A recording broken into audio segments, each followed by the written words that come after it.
আমরা বাঙালিরা যে কোনো এই অনুষ্ঠানে আমরা পায়েস বানিয়ে থাকি। তো আজ আমি প্রথমবার পায়েস তৈরি করলাম। তার জন্যে আমি দুধটাকে জাল দিতে দিয়েছি। এবারে কড়াইয়ের মধ্যে ঘি দিয়ে কামিনী আতপ চালটাকে জাস্ট একটু নেড়ে চেড়ে নেব।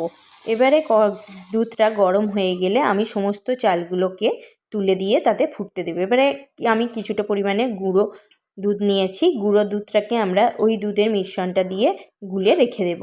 চালটা ফুটে এলে বেশ সিদ্ধ মতো হয়ে গেলে 80% উপরে, তাহলে আমরা তাতে লবণ ও স্বাদ মতো চিনি দিয়ে আবার কিছুক্ষণ ফোটাতে দেব। এবারে 90% মতো চালটা ফুটে উঠলে আমরা যে গুঁড়ো দুধটা মিশিয়ে রেখেছিলাম সেই গুঁড়ো দুধটা দিয়ে দেব। দিয়ে তাতে কাজু কিশমিশ দিয়ে ভালো করে ফুটিয়ে নেব। ব্যাস, তারপরে এলাচের গুঁড়ো দেব, দিয়ে রেডি হয়ে যাবে আজকে আমাদের পায়েস।